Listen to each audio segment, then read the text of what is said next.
Let's bring in Bloomberg Surveillance co-host Anne-Marie Hordern, who is joining us with the CFO of Chevron right now. Thanks so much. Yeah, Chevron blew past all of these expectations for earnings per share, but they're obviously in the thick of it when it comes to the conflict in the Middle East and the volatility we're seeing in the energy market. I'm so pleased to be joined now by the CFO, Eimear Bonner. Thank you so much for joining us. So obviously, earnings per share blew past all of these expectations, but it's a volatile time right now. How is the company weathering what we're seeing in terms of the conflict in the Middle East?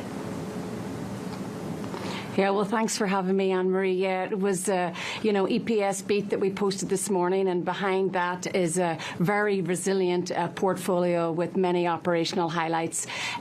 Starting here in the U.S., we had our third consecutive quarter of production, over 2 million barrels of oil equivalent per day. We had record refinery runs in March, and our diversified portfolio created high margin capture and demonstrated strong utilization. So while we're managing all the volatility and all the dynamics in the market, our portfolio is incredibly resilient.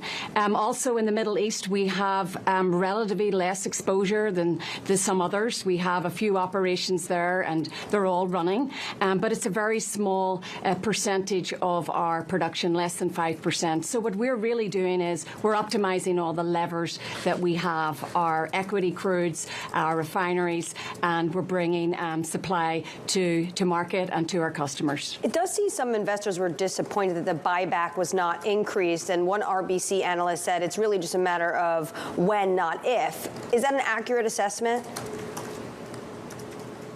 Well, we guide our ranges around CapEx, around buybacks.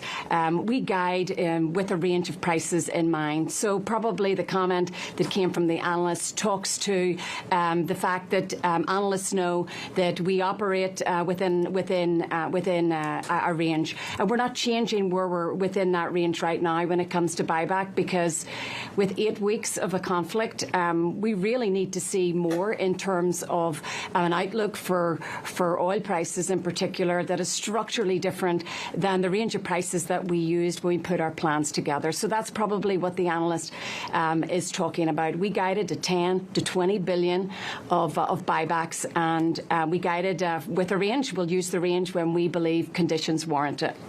Well, obviously, you're going to be looking at all the scenarios that could play out. Given the uncertainty with what is going on in the Strait of Hormuz, what is Chevron looking at in terms of, say, the Strait was shut for another month or 2 months? Well, I mean, we're not looking with that level of definition around the timeline. I mean, when we look at our plans, we plan for the long term. So we don't typically look out a month and then make adjustments in our actions in the business, because our business is so long term. We look through the cycles. We make decisions with ranges in mind.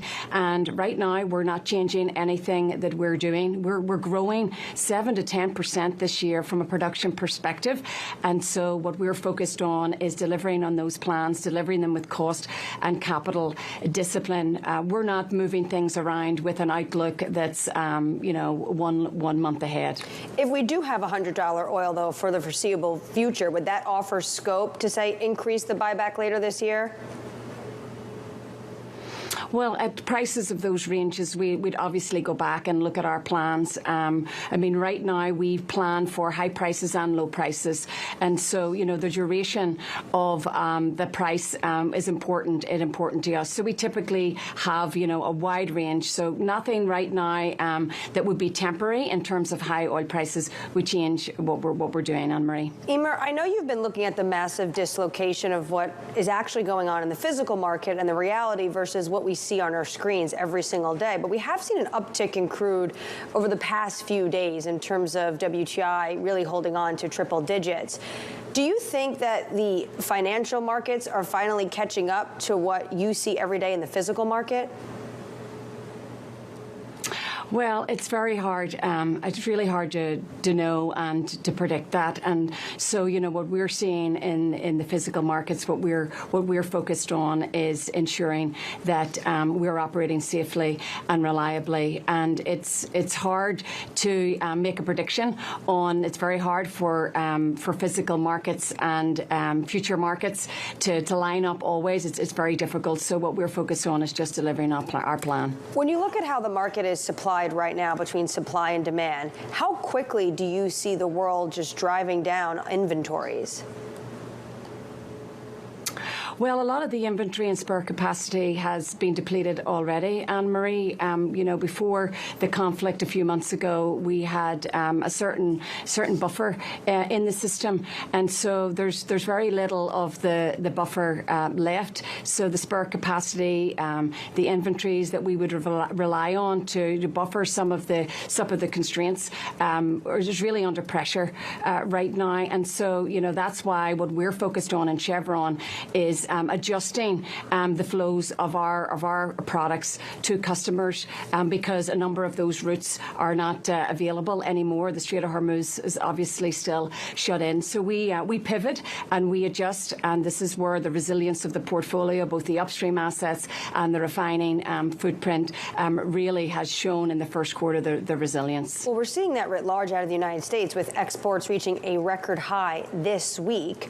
The U.S. seems to be filling some of that gap with what is going on with the closure of the Strait of Hormuz. How long do you think that can actually continue?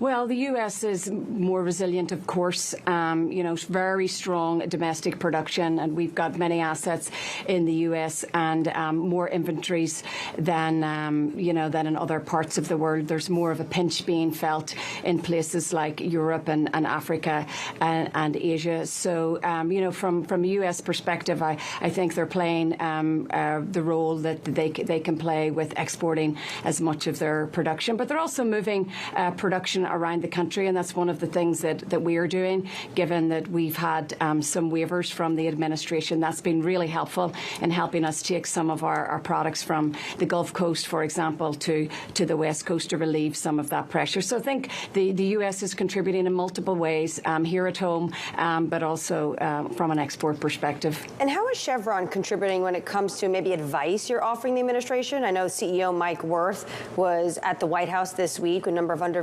individuals briefing the president and members of his team. What's the relationship been like? Well, first I would say that, we engage with governments all around the world. So where we have operations, where we have employees, good government relations is very important for us. And the current administration here at home in the U.S. is no different. So, we've had very regular communications with the administration about the business. And so, we meet regularly and share perspectives. And we believe that's very healthy. I know there's a close relationship as well, working relationship when it comes to Venezuela. I went with Secretary Wright to Caracas. I actually visited some of Chevron's facilities in Venezuela. On the call earlier today, you said Venezuela will likely repay the $1.5 billion in debt they owe Chevron by 2027. Eimear, at that point, would Chevron be willing to invest more into Venezuela? Well, Anne-Marie, you were there and you saw some of our operations. We've been in the country for over 100 years. We are the advantaged incumbent in the country. We have lots of history working with the Venezuelans in a very productive way.